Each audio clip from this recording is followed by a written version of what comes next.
tous et bienvenue dans ce quatrième épisode du PGE Décrypte. Je suis Alison Paquette, déléguée générale de l'Union professionnelle et je suis tout à fait ravie de vous accueillir ce matin pour ce quatrième épisode en partenariat avec le Muséum d'histoire naturelle et le Conservatoire botanique national Bassin parisien. Notre invité du jour est Sébastien Filoche, qui va avoir le plaisir de vous présenter une application que nous espérons très utile à votre quotidien professionnel, Lobelia, qui vous offre la biodiversité à portée de clic. Bonjour Sébastien et merci d'être ici ce matin. La Bonjour. parole est à vous. Cet épisode est enregistré. On vous demandera de laisser votre micro éteint jusqu'au terme de la présentation de Sébastien et vous aurez le plaisir de pouvoir échanger avec lui à la fin de cet épisode. Merci à tous et la parole est à vous, Sébastien.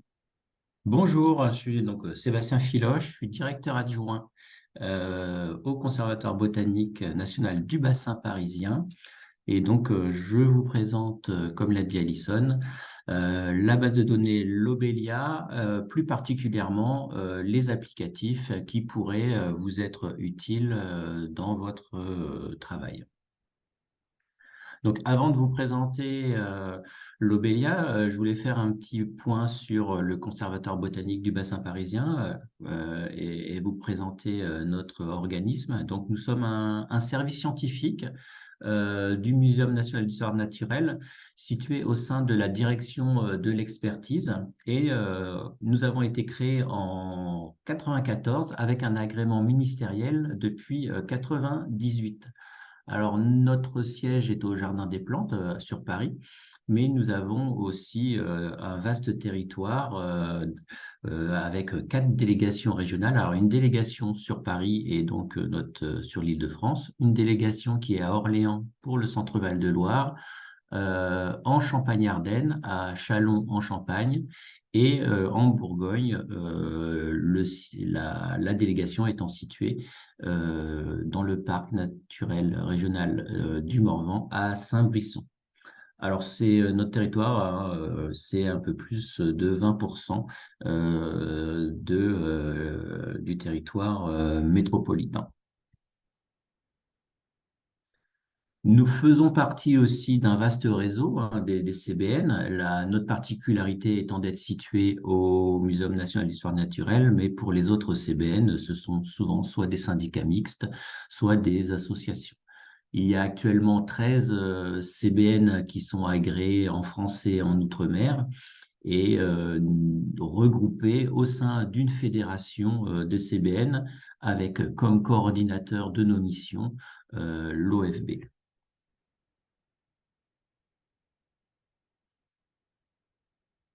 Nous avons une mission de service public de par un décret publié lors la loi Grenelle 2, avec 5 missions fondamentales qui sont la connaissance de la flore, des habitats et depuis très récemment aussi la connaissance de la fonge.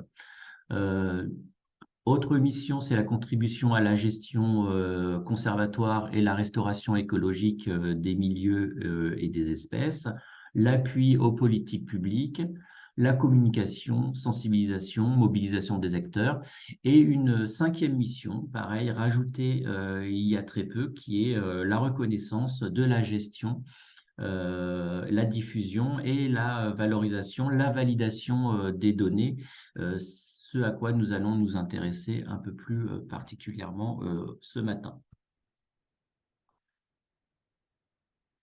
Alors, cette gestion, diffusion, valorisation des données, reconnue dernièrement, elle a comme rôle, nous avons comme rôle hein, donc la gestion d'une base de données sur la flore, la faune et les végétations, un rôle de diffusion de ces données brutes. La validation, j'en ai parlé, c'est un travail assez lourd hein, de pouvoir présenter des données qui sont valides et un rôle de valorisation à travers la diffusion de données de synthèse qui permet de faciliter, pour vous, c'est ce qu'on va vous présenter, vous faciliter faciliter votre travail. Donc, Lobelia, hein, c'est cette base de données Vous avez en haut à droite l'accès web, lobelia-cbn.fr. Donc, c'est un service de consultation et d'observation en ligne qui est ouvert à tous. C'est un projet, alors on dit historique et ambitieux, hein, puisque avant, chaque CBN avait sa propre base de données. Là, cette base de données, Lobelia, regroupe 4 conservatoires, soit un peu plus de 50% du territoire métropolitain. C'est 49 départements. L'objectif en fait de ces CBN, c'était de pouvoir mutualiser les outils, mutualiser les moyens humains, matériels, mais aussi pouvoir travailler avec les mêmes méthodologies, avec un produit au cœur de de ce moteur, hein, qui est la donnée d'observation et la valorisation. Donc les 4 CBN qui sont regroupés au sein de ce projet, hein, sont en plus du Conservatoire du bassin parisien, c'est le Massif central, le Conservatoire Pyrénées-Midi-Pyrénées et le CBN Sud-Atlantique. Alors en volumétrie de données, par exemple, hein, si jamais alors l'ensemble des CBN, c'est 49 millions de données. Parmi ces 49 millions de données, vous avez 22 millions de données qui concernent, que vous allez retrouver dans la base de données Lobelia, et le CBN BP plus particulièrement, c'est 8 millions de données. La provenance de ces données sont souvent, à 65%, c'est de la donnée propre que nous avons produit avec nos botanistes, mais vous avez aussi l'agrégation de données bibliographiques, de correspondants qui veulent bien venir saisir leurs données dans cette base et de divers partenaires. Pour les perspectives, le territoire va s'agrandir, hein, au niveau de Lobelia, avec le CBN Franche-Comté qui va rejoindre le projet dès cette année, et probablement le CBN Normandie en 2025. Pour l'instant, Lobelia, même s'il y a énormément déjà d'applicatifs, est en cours d'évolution et évolue tous les jours avec, ça vous intéresse moins, mais la possibilité de saisir des données directement sur le terrain avec une application mobile, et puis dans le futur, la possibilité de gestion de catalogues en ligne et de la conservation. Alors, on va rentrer dans le vif du sujet, hein, qui sont les fonctionnalités de Lobelia. Ça se répartit en 2 grandes fonctions. La première fonction est la contribution. C'est plus pour nos correspondants ou des organismes qui voudraient saisir directement leurs données dans ce système d'information. Avec donc de la saisie en ligne, de la saisie en ligne directement dans la base, et puis aussi la gestion de comptes utilisateurs avec la possibilité d'avoir son propre carnet en ligne avec ses propres tables, ses propres données, et la gestion de statistiques par rapport aux données des personnes qui saisissent. Ce qui nous intéresse un peu plus là ce matin, c'est la partie mode consultation, avec la possibilité de visualiser via des cartographies directement la répartition des espèces, l'accès à des cartes de synthèse, un mode requêtage qui va vous permettre d'extraire directement les données dont vous avez besoin, et en pouvant les sélectionner, faire un choix. D'autres applications un peu moins utilisées, mais qui peuvent être utiles, c'est le formulaire de demande de transmission de données lorsque vous avez une demande un peu plus complexe, hein, et que le mode requêtage ne permet pas de faire l'extraction. Un module d'extraction simple, juste à la commune. Et puis, on va retrouver aussi des statistiques sur les sources de données, les métadonnées et des synthèses générales sur les données. Le mode consultation. Alors, le mode consultation, je ne le fais pas en direct pour éviter les bugs, mais ici, je vous ai fait une petite copie d'écran. Donc, on le retrouve ici, hein, consulter, lorsqu'on arrive, consulter, et la première ligne, c'est la cartographie. Alors, qu'est-ce on peut consulter? Ben, on peut consulter les cartes de répartition de manière générale, avoir des listes d'espèces à la commune. Vous pouvez aussi accéder à des indicateurs de pression, de richesse, des cartes thématiques qui certainement sera un petit peu le cœur de la présentation. Et puis, on peut aussi avoir des consultations un peu spécifiques liées à des projets participatifs ou des projets un peu spécifiques.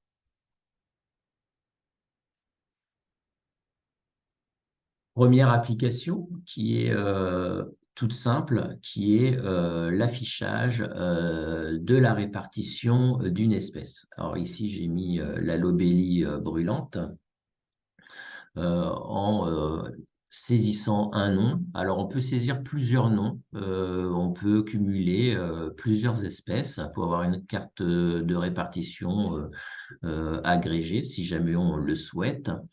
Donc ici, vous voyez tout le territoire et la répartition ici de la lobélie brûlante avec en vert les données qui sont récentes.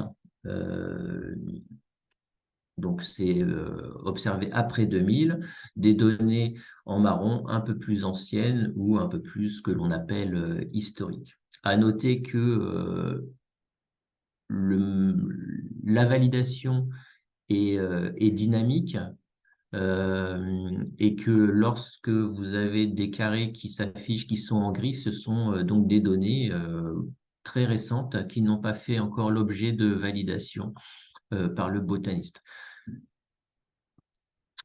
Ici, vous avez différents modules qui vont vous permettre d'afficher, de zoomer, soit d'avoir accès à des territoires plus restreints. Vous pouvez aussi avoir accès à des échelles plus fines.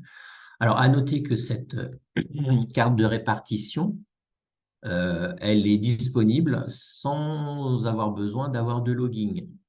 Par contre, lorsque vous allez avoir besoin d'avoir des indications beaucoup plus précises à l'échelle communale, à l'échelle de la donnée, c'est-à-dire du polygone tel qu'il a été observé à un endroit très très précis, il faut se loguer et donc faire une demande s'inscrire en ligne. C'est tout simple, il n'y a pas de restriction. Vous créez votre compte et à partir du moment où vous avez votre compte créé et que vous êtes associé à un territoire, donc soit le CBN du bassin parisien, soit le CBN du Massif central, soit demander à être associé à plusieurs CBN, vous allez avoir accès à la donnée la plus fine, sachant que pour le territoire, en tout cas du bassin parisien, c'est de l'open data. Donc, vous avez accès à l'ensemble des données telles qu'elles sont disponibles pour les agents du conservatoire. Vous pouvez aussi avoir accès à des cartes de répartition sur les végétations. Alors là, c'est un peu, donc c'est le nardogentium. Donc là, on est sur vraiment du syntaxon et sur des personnes qui connaîtraient bien la phytosociologie, mais on peut aussi faire des interrogations via les codes Corinne, via les codes Nice, via les cahiers d'habitat.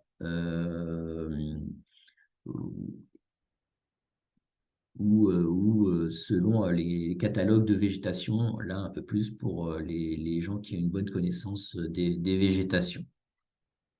Pareil, on peut zoomer, on peut demander à avoir des échelles beaucoup plus fines sur des territoires plus restreints pour avoir exactement l'endroit où la végétation a été observée.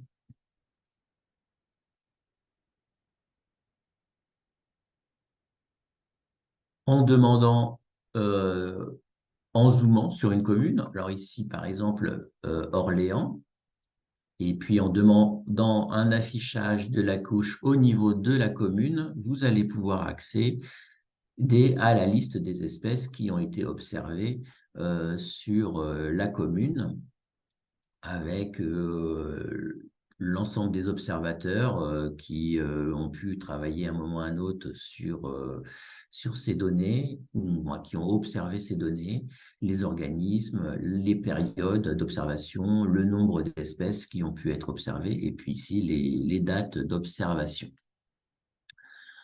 Ici, vous avez un module indicateur qui vont vous permettre aussi d'afficher, si vous le souhaitez, à l'échelle d'une commune, les espèces protégées qui sont présentes ou les espèces déterminantes INEF, les espèces qui sont menacées, euh, des espèces exotiques envahissantes, un certain nombre voilà, d'indicateurs qui sont disponibles ici vous permettre de filtrer votre demande et ceci directement à partir du module cartographique. Vous pouvez aussi sélectionner les groupes taxonomiques. Est-ce que vous voulez de la flore, de la fonge? Et en allant plus loin, vous aurez ensuite le choix entre lichen, entre les mousses, la flore vasculaire, etc., etc. Voilà, en utilisant un certain nombre de filtres, vous allez pouvoir avoir une sélection d'espèces qui auraient été vues sur une commune, une maille fine, plus large, etc.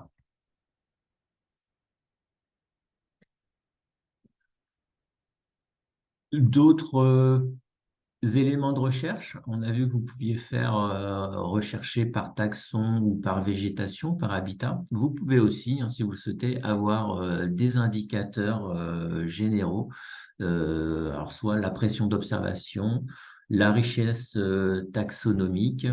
Alors ici, par exemple, j'ai affiché la carte à l'échelle 5,5 des espèces protégées présentes sur le territoire du Cévennes, du bassin parisien. J'aurais pu aussi demander d'afficher le nombre d'espèces déterminant SNIEF, etc. Ça vous permet de visualiser un petit peu les grands enjeux, les grands territoires où l'on peut trouver des espèces protégées.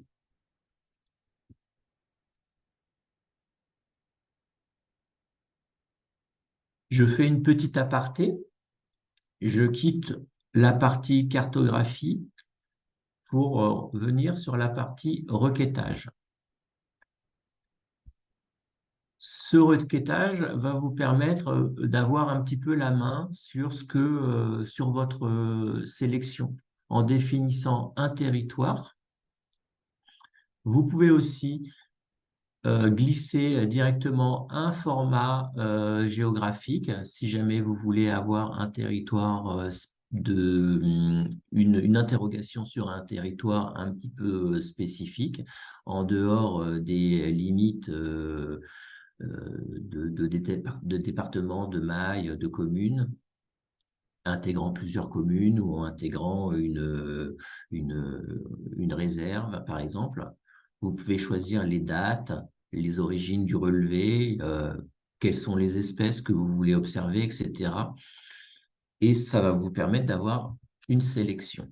Alors, par exemple, dans ce cas, j'ai demandé d'avoir une sélection sur la commune de Nointel, située dans le Val d'Oise, d'avoir les espèces qui ont été observées après 2010, des espèces qui sont spontanées, donc permet d'exclure tout ce qui est espèces accidentelles, plantées, et d'avoir uniquement les espèces qui sont protégées au niveau régional.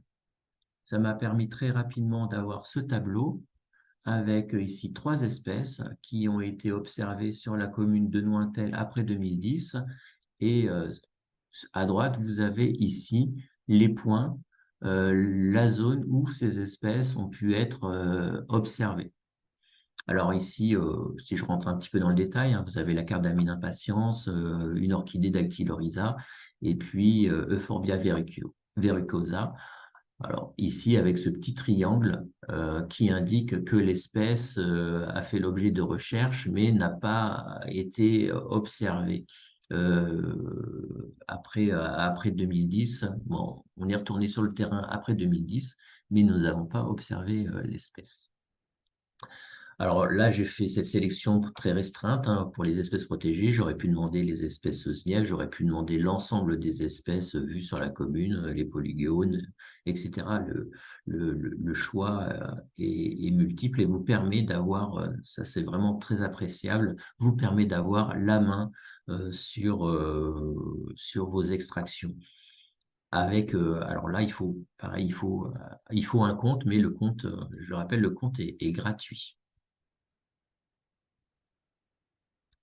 Je reviens sur le module de cartographie.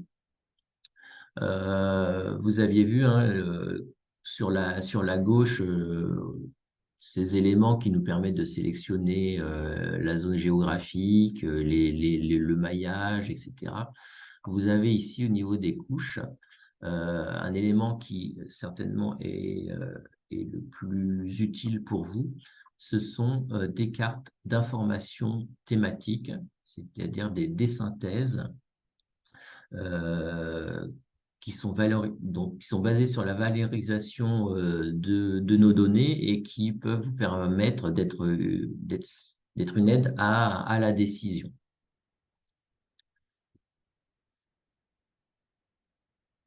La première carte, c'est la carte que l'on appelle carte d'alerte, hein, pour pas qu'il y ait de confusion avec les cartes SNIEF, les cartes de zone d'intérêt. Donc, c'est ce qu'on a appelé carte d'alerte. Cette carte permet de vous alerter sur la présence d'enjeux réglementaires et patrimoniaux. Pareil, vous pouvez avoir cette carte soit à l'échelle d'un département, mais l'intérêt, c'est de pouvoir zoomer le plus proche de la zone pour laquelle une étude est en cours. Donc ici, nous sommes dans la zone d'étang, par exemple. Qu'est-ce que vous allez pouvoir observer sur cette carte? En rouge, ce sont des zones où une espèce protégée ou est menacée et ou menacée, mais à chaque fois, il y a au moins une espèce protégée présente dans ce zonage. En orange, ce sont des zones où il n'y a pas d'espèce protégée, néanmoins où il y a une espèce qui est menacée et qui a un fort enjeu. À cette échelle-là, alors en vert ici, vous allez avoir la carte, la répartition des végétations qui sont menacées ou de fort intérêt. Et en gris, les zones que l'on a prospectées, mais pour lesquelles nous n'avons pas trouvé d'enjeu. Alors, ça veut pas dire qu'il n'y en a pas, ça veut dire que lors des inventaires, nous n'avons rien vu. Et puis, bah, les autres zones, bah, c'est des zones que nous n'avons pas du tout prospectées, donc qui peuvent potentiellement aussi revêtir d'enjeux, mais que nous n'avons pas vu. Alors, je peux zoomer encore ici, hein, très finement, avec voilà, la répartition ici. Hein. Ici, on sait que du coup, il y a une espèce qui est protégée, ça peut être très très fin. Ici, une zone avec une espèce en jeu et ici des zones avec des végétations d'intérêt.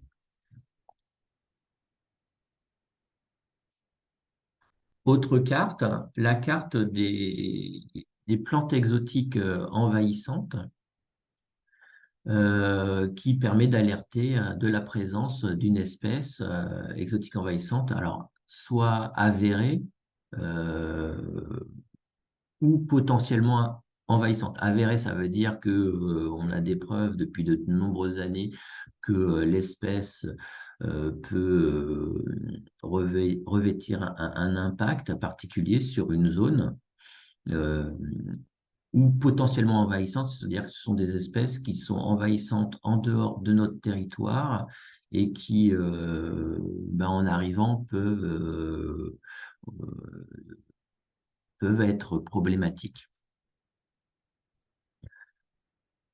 Sur cette carte, vous avez différents éléments qui vont être disponibles selon les couleurs, hein. Les avérées émergentes, donc des espèces réellement envahissantes et impactantes et qui se développent petit à petit sur nos territoires, c'est-à-dire des espèces pour lesquelles il y aurait moyen encore de pouvoir intervenir sur le terrain pour essayer de limiter la progression de ces espèces.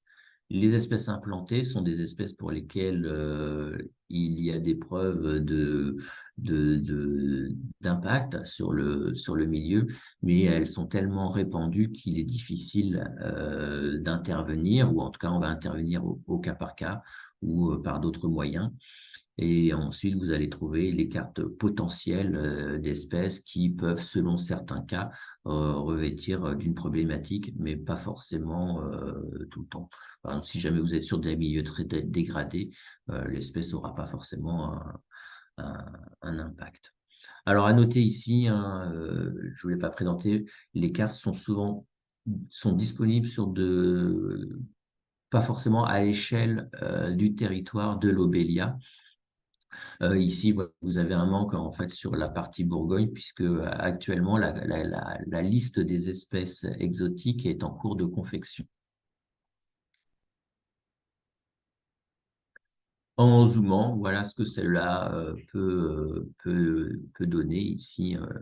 Des espèces avérées émergentes et puis des espèces implantées ici un peu partout,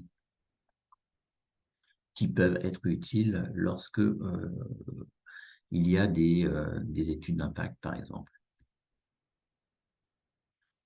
Une autre carte, c'est la flore des végétations des milieux humides, permettant d'alerter sur la présence des zones humides d'un coup d'œil. Pareil, on va pouvoir zoomer plus précisément. Alors attention, cette carte n'est pas liée à la loi sur l'eau. C'est-à-dire que c'est une carte qui est faite à partir d'espèces que le CBN a confectionné à dire d'experts, puisque la liste des espèces zones humides officielles est une liste qui est nationale avec certaines espèces qui ne sont pas indicatrices de zones humides sur notre territoire. Donc, nous avons préféré travailler sur notre propre liste. Et en plus, en travaillant sur notre propre liste, nous avons pu définir des zones humides qui sont avérées et qui sont actuellement en cours, qui fonctionnent avec les espèces que l'on voit, que l'on observe. Voici ce que cela peut donner lorsque l'on zoome. Alors, j'ai oublié de dire que ça comporte la flore, mais aussi les végétations des milieux humides. Alors ici, on zoome dans la vallée de la Seine. Alors c'est normal, on va trouver pas mal de zones humides. Ici, donc, vous avez les végétations hygrophiles, méso-hygrophiles, donc avec un certain niveau de topographie. Et puis, vous avez ici les zones, vous avez des cortèges d'espèces de zones humides avec un gradient. Nous sommes partis à partir de 4 espèces parce que des espèces, une espèce de zone humide peut parfois se retrouver à différents endroits dans d'autres cortèges, mais ne définit pas forcément une zone humide. Pareil, c'est une carte d'alerte, hein, ça ne veut pas dire que la zone va être avérée zone humide, mais on peut penser que plus on a d'espèces, ici 34 espèces par exemple dans ce cortège, on peut penser que cette zone peut être qualifiée de zone humide. Alors, pareil, c'est une alerte, c'est une indication lorsque vous devez instruire un projet ou réaliser une étude d'impact. Alors, ces cartes, vous pouvez les coupler. Par exemple, demander l'affichage de la carte des zones humides et la carte des plantes exotiques envahissantes. On aurait pu mettre aussi la carte d'alerte. Et si jamais vous devez étudier une zone et que vous voulez avoir une idée de ce que avant étude de ce que vous allez pouvoir trouver, ça peut être très utile de se dire, tiens, voilà, dans cette zone-là, en effet, j'ai des végétations hygrophiles sur les bords des anciennes gravières ou sur la berge de l'Yonne, avec des espèces exotiques potentiellement envahissantes. Si vous cliquez sur les polygones, vous allez avoir ici la liste des espèces qui ont défini la zone humide. Vous allez avoir le nom de la végétation euh, ou la liste des espèces exotiques envahissantes. Il n'y a que pour la carte d'alerte où il n'est pas possible actuellement d'avoir les espèces qui sont protégées dans le polygone, tout simplement parce que dans le cadre de la sensibilité de la loi sur les espèces sensibles, pour l'instant, on n'a pas encore réussi à permettre de travailler et de différencier lorsque les gens cliquent sur le polygone, de dire attention, si c'est une espèce sensible, ça ne s'affiche pas, si jamais ce n'est pas sensible, ça s'affiche. Mais sur une demande, pour les services instructeurs, les bureaux d'études, etc., euh, vous pouvez avoir accès à l'espèce.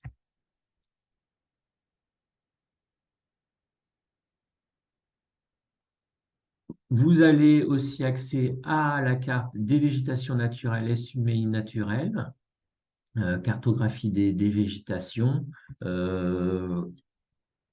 sur le même principe. Ici, par exemple, vous allez avoir les espèces, les végétations affichées de milieux hygrophiles à mésohygrophiles, par exemple, et en cliquant sur le polygone, vous allez avoir directement la végétation qui a été observée dans ces zones-là. Idem pour, par exemple, ici, les milieux un peu plus de pelouse. Donc, on a essayé de faire un code couleur qui permettait d'avoir aussi de visualiser en bleu les zones humides, plutôt de couleur un peu orangé les milieux un peu plus secs, en vert les milieux mésotrophes, mésophiles, de forêt, de prairies.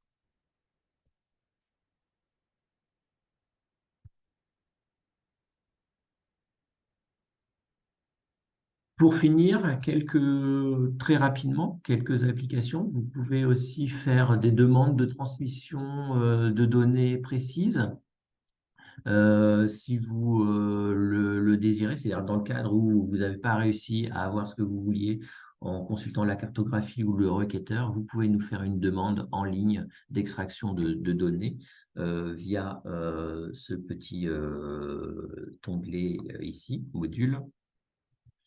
Vous pouvez aussi télécharger directement les données à la commune. Si vous ne voulez pas passer par le requêtage, c'est beaucoup plus simple de taper le nom de la commune et d'avoir un téléchargement des données. Et puis pour les personnes qui le désiraient, je vous présente quand même la partie contribution ici, c'est-à-dire qu'on peut directement accéder à un formulaire et intégrer des relevés FLOR. Alors, on peut, dans le cadre de certaines études d'impact, demander à des bureaux d'études d'intégrer directement leurs données. Des fois, c'est plus facile de venir les saisir directement. Ça prend très très peu de temps en, en, contribuant. Et pour finir, puisque voilà, je vous ai présenté un petit peu rapidement hein, sur un temps court les fonctionnalités de la base de données Lobelia, vous pouvez retrouver un tutoriel ici dans Ressources, tutoriel de consultation qui vont vous permettre de regarder pas à pas comment vous pouvez accéder à l'ensemble de ces fonctionnalités et puis, le cas échéant, de contacter notre service numérique si vous avez des questions. Voilà, je vous remercie pour votre attention. Merci beaucoup, Sébastien, pour cette présentation très concrète, très opérationnelle de ce bel outil. Nous avons d'ores et déjà une ou deux petites questions dans le chat, mais je vais également vous proposer, vous êtes une cinquantaine connectés ce matin, n'hésitez pas à présent à allumer vos micros pour poser des questions à Sébastien. Une première question, nous avions des invités qui observaient la plateforme en direct et qui se questionnent parce qu'ils semblent n'avoir accès qu'au fond de plan et au zonage. Et donc, est-ce qu'il y a une manipulation, un accès particulier pour... Oui, oui, il faut s'inscrire en ligne. Normalement, vous avez accès à l'ensemble des cartographies. Euh, Par contre, vous n'allez pas avoir accès à un niveau très très fin, suffisamment fin. Pour ce faire, il faut, alors je ne l'ai pas mis là, c'est mon login, hein, mais vous voyez Sébastien Filoche. Ici sur ce côté-là, en fait, vous pouvez vous inscrire et ça va vous permettre d'avoir accès aux cartes les plus fines. D'accord, très bien. Eh bien, écoutez, n'hésitez pas à ouvrir vos micros et à questionner Sébastien à présent. Bonjour, Camille Anceau, bureau d'études Écosphère. Merci beaucoup pour la présentation.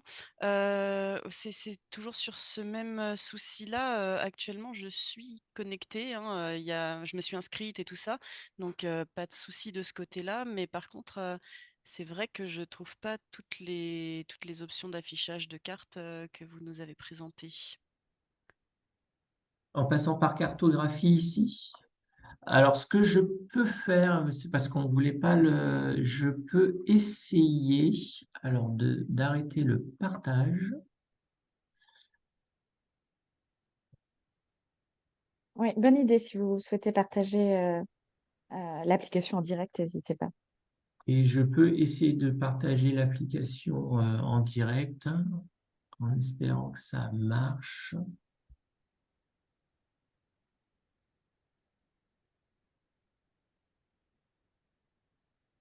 Et donc, par contre, il faut que je repartage mon écran. Voilà. Voilà, vous voyez? Pas encore. Non. Oui, il faut que voilà, je partage. Voilà, ça arrive. Voilà. Parfait.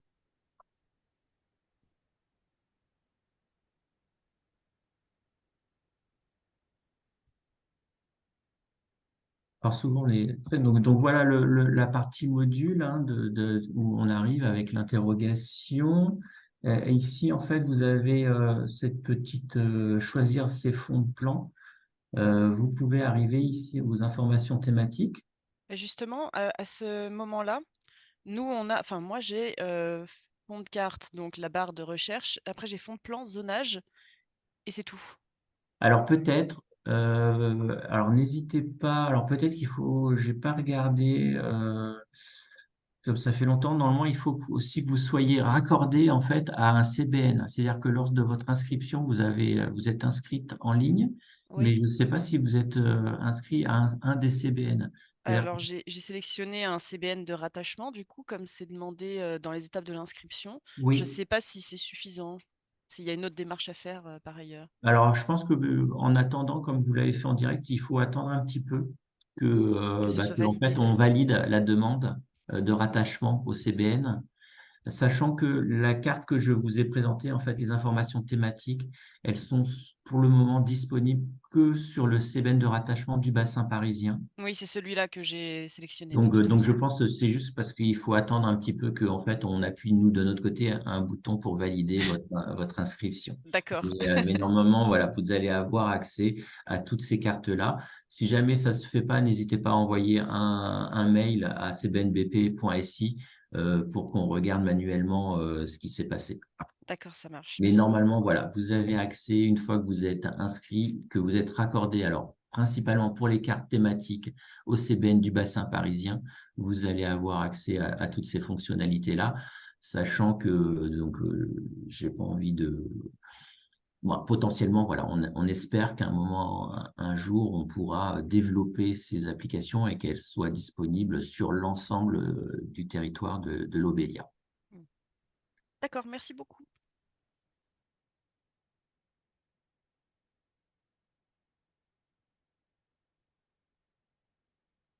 Est-ce qu'il y a d'autres questions? N'hésitez pas.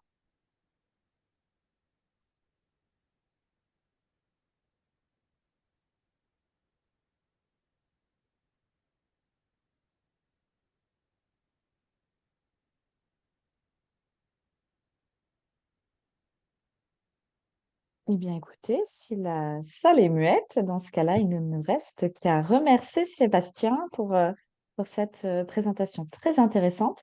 N'oubliez pas que le replay sera disponible en ligne sous 8 à 10 jours maximum sur la chaîne YouTube de l'Union professionnelle du génie écologique. N'hésitez pas non plus à vous abonner à notre page LinkedIn pour suivre les prochains épisodes du PGE Décrypte. Une autre question vient d'apparaître, in extremis. Quel lien avec INPN? Donc, l'ensemble des données, alors si jamais on parle du SINP, hein, donc j'en parlais, donc avec le SINP, l'ensemble des données sur la partie Lobelia remonte au SINP et donc du coup est disponible dans l'INPN.